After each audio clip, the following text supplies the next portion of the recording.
All right. So I was sitting in my office yesterday morning and I started getting messages from one of the corporate trainers. Among them were seeking assistance for one of the trainees that has needed help for quite a while, but no one's helped them. And I even asked yesterday in our meeting why people weren't doing anything. Why wasn't that part of the tech doing its job?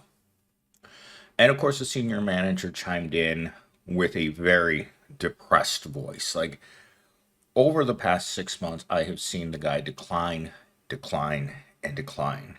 Yesterday, what I saw in that meeting was a senior manager on his way out. There's no hope for him left. Just like all the other 9 senior managers that they've had over the past few years, way before I even got here. It was a job that lasted for less than a year. Every one of them got toasted and then tossed out. Burnout is very normal in corporate America. And so when I asked the whole group why they weren't doing their job, one by one, they chimed in with they're overwhelmed. And their manager said to me, we're short, half of our people are out sick this week, including his boss. And I was just like, well, that sucks. Like half your team is out and the other ones are demoralized. Because if there's one thing that corporate America doesn't want to do is it doesn't want to invest any money in its tech. This week we got a long list of promotions. And in that list of promotions, there wasn't a single person within the tech department. Remember, these people have all worked here for 5+ years. There are no rookies on this team. Not a single person in our entire group was promoted. And that was demoralizing to everyone. In fact, I was talking to one of them the other day, and he said to me, I don't understand why they won't promote people from within. They don't want to promote people from within because they know that the people they have there, they've got them by the short hairs. So as I moved along with my boring, repetitive morning, I got a call from another person. And she starts in on me with Millennial Steam. They fired my best friend yesterday without any notification. And I'll just call her Office Girl number 5. Office Girl number 5 is one of my besties at work. I've never met her in real life, but I have besties all over the corporation, right? People call me and we just talk. And I had to tell her, it's like, if you want to talk about firings, we had to talk about it outside of work. And she stopped the conversation and she didn't understand why I would say that. And I'm like, corporations monitor communications. I have a very sensitive position. I know before you know what's going to happen to you that day. And unfortunately, sometimes you just have to bite your tongue. I've had so many people reach out to me and say, hey, Millennial Steam, will you let me know? When the end comes. And I'm like, I can't.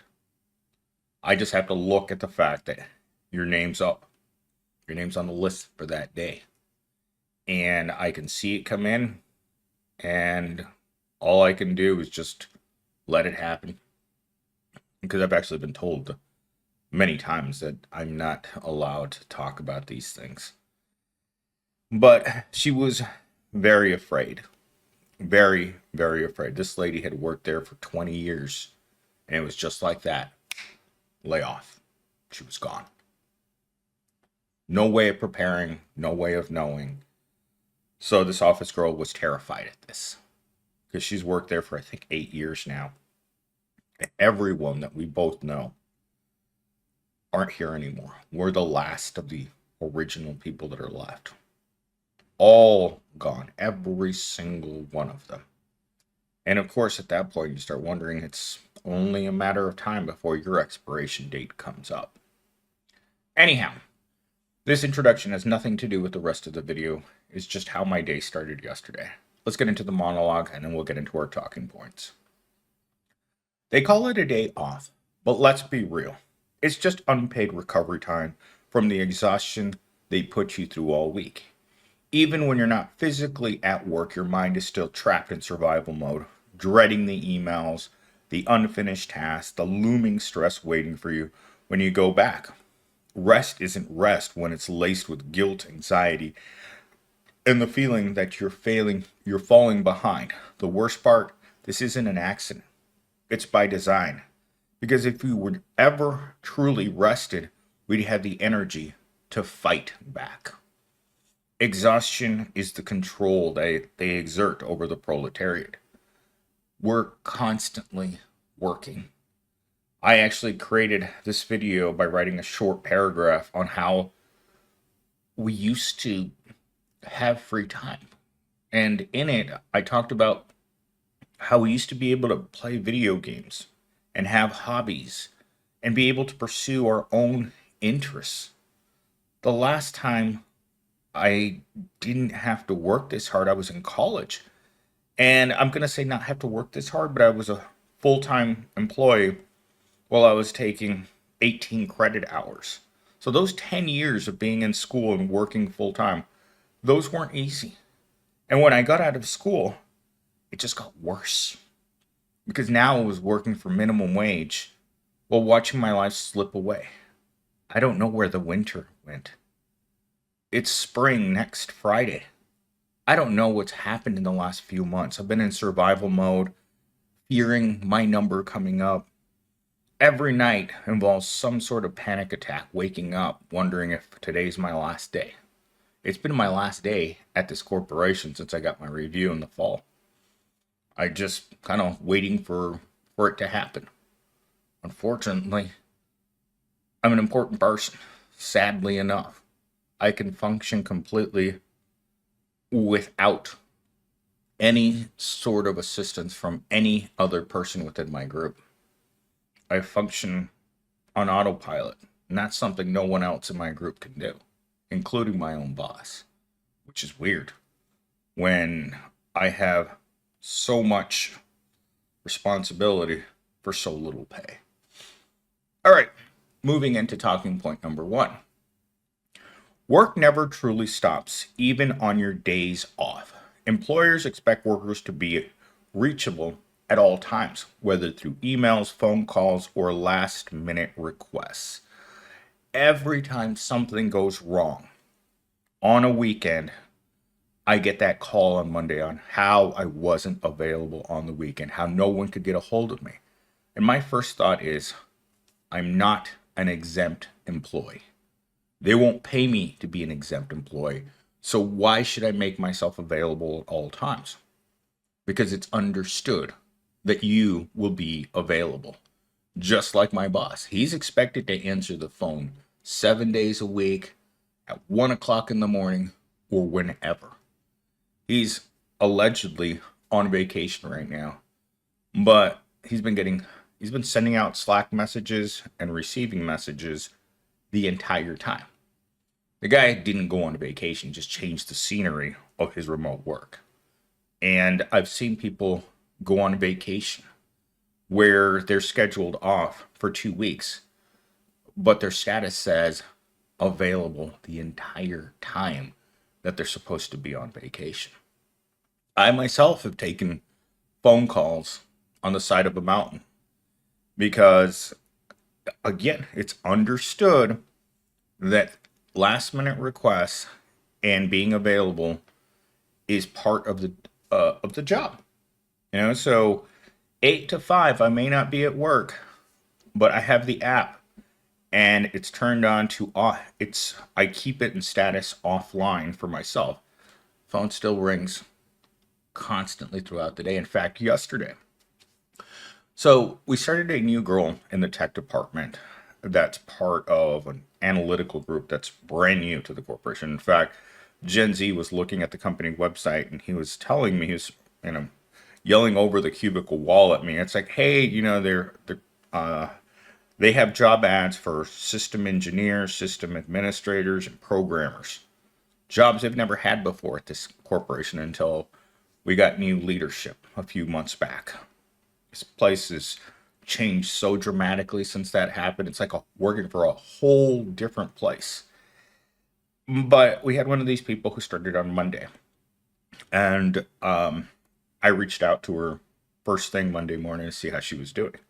She's working in the ivory tower by herself. There's no other representatives of my group in that particular building. Kind of like, I thought about it after I said this to the people in the meeting yesterday. It's like, well, technically, there is no hub for the technology group, right? Half of us work from home, the other half are in office part of the week. I'm actually the only person in the entire department that's required to be chained to the desk 8 to 5 Monday through Friday. Required, as in write up required. My boss outlined in my last review on how I wasn't in the office enough, and I was just like, this is ridiculous. These bunch of 4-letter words act like there's some sort of blessing to the world by existing. And she actually asked me about that. It's like, hey, what days are you off? And I'm like, they don't let me. They don't let me have days off. When I walk into Evil Corp in the morning, they chain my leg to that desk, and the chain doesn't come loose till it's 5 o'clock. When you feel that way about work, it's a toxic piece of crap environment that we all hate. And it's just going to stay like this. It probably will get worse as corporations figure that they need more and more profits. Because they treat you like this, they're not going to pay you more. They just expect you to take it. And one of my coworkers the other day put it in the best terms. They know we can't leave because there are no better jobs out there. Gen Z's been looking for work for 6 months. He's going to another job interview next week. Will he get it? Probably not. All right. Anyhow, where was I going to end with that new worker? Oh, I was talking to her yesterday morning, and she asked me why no one had called her back. And I asked her to give me the status of her request, so I went and I looked it up. Turns out that one of the guys that got assigned to this particular request just wasn't there.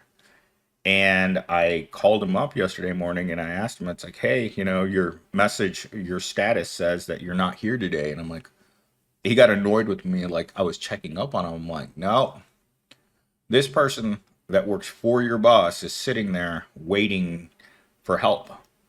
And he's like, oh, crap. And I was just like, yeah, you got to look at who's waiting for what. And yeah, that happened yesterday. We exchanged messages for, I don't know, 3 or 4 hours, and then she went quiet. I actually stayed connected to the marketing department nearly all day. Why? I don't know. She seems to be very, very likable. Anyhow, moving on to talking point number 2. The constant demand for productivity has blurred the line between work and personal life. Most workers today are operating in survival mode with no real time to recharge. This cycle of exhaustion keeps people too tired to fight back or demand better working conditions. Demanding better working conditions isn't just about where you're sitting and what it looks like around you. It's about demanding fairness in the workplace. As more corporations push on workers for less wages, less benefits, and less flexibility, workers want to push back. But the second that you push back, you become ungrateful for the scraps. And that's when they push back. And suddenly you find yourself unemployed. Because any corporation will tell you, every person here is replaceable. Don't like the conditions, want to complain, then they're going to find someone else. And that's one of my boss's biggest gripes about me. One of the reasons why he dislikes me to the nth degree is I complain about the conditions in the workplace. And I take advantage of every possible situation I can in the workplace. Because that's what we workers are supposed to do. It's not about them taking and taking and taking from us, pulling down your pants to your ankles and taking more every day.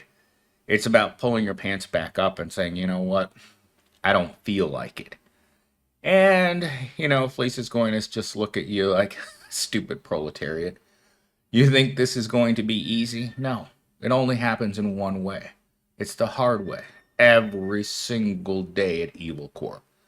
And for some of us, well, back there is getting pretty tired of it. Moving on to talking point number 3. Corporate culture pushes the idea that hustle is necessary, while the rich enjoy true leisure. Leisure has become something that only rich people get to enjoy. Leisure is their ability to not actually do any work. That's the great thing about being a rich guy. You never physically have to do any work. And I'm not going to curse on the channel. When a guy like Jeff Bezos can write an article about how wonderful it is to come running into work every day and how full of energy he is, all he has to do is look at the factory floor and see people that are falling down from exhaustion. People who are truly tired. It's the most common thing I hear in the workplace right now. I'm exhausted, millennials team. I hear it from my entire department every single day. You see it on the sad faces of those video calls that you're required to have. Since we got new leadership, they have pushed this agenda that everyone needs to be on their camera all the time. They want people to look at each other, and most of us, at least in my department, have said no. And that's just the way it's going to be. This department is probably the most demoralized group of men that I've ever worked with in my entire life. Without raises, without any clear advancement, just stuck. We're all working at McDonald's, and everyone in my group knows it. There are never going to be any increases to the amount of time that people can spend on their own. Like this week, when I was talking to one of the guys that works in another technical group, he told me that he was back home visiting his parents. Guess what? His status has never changed from working. And I'm like, okay, well, you flew all the way back there to the East Coast, and you're going to spend your whole day on the computer working. What's the point? Because there is no leisure for us. People who believe in leisure are people who lose their jobs. Like that girl that I know. She worked in sales. She's making great money. $4,000 a month just doing sales. And suddenly, she wanted to take time off, and the corporation said no. In your first year, you don't get any time off. And so, guess what she said? I'm taking unpaid time off. When she got back, she got a write-up, and by the next day, she got back on that Monday after taking 5 days of unpaid time off. And Monday, she came into work, she dressed up for work because she thought they were going to fire her on Monday. Monday, they did her paperwork. Tuesday, they had security escort her out. Why? Because she wanted time off. Corporations don't want you to have time off. In my group alone, HR has called to harass 3 out of the 5 main guys while they were with sick relatives. Every day they call them and tell them, get back to work or you're terminated right now. And these guys pushed back and said no. But again, when you fire people that you're paying practically nothing for, and you do it because you think that you need to instill fear into the worker. The worker always has to be in fear. But when you fire someone and then you can't find someone who will work for that cheap. When I first started working for this corporation, they did this. They fired like 4 guys in one layoff. Well, within 10 days, it became painfully obvious that no one was going to take those minimum wage jobs. And so the top executives called the senior manager, who happened to be my boss at that time, and told him they wanted him on the phone calling all of those people back after they viciously fired them because no one was applying for a job that paid that little in that state. And he was embarrassed, so he refused. He would say on the phone that he was calling and that they wouldn't answer or that they wouldn't take the jobs back. But the truth was, he was ashamed to make those phone calls. There is no shame in their game. Remember how Fleece feels about it. There's no shame. They don't feel shame. They're incapable of feeling shame. When you treat people as badly as corporations treat people right now, there's no shame. It's just profit and greed. With that said, I've got to get ready to go to work because the car battery is already getting warmed up for my jewels, and I got to be there sooner rather than later.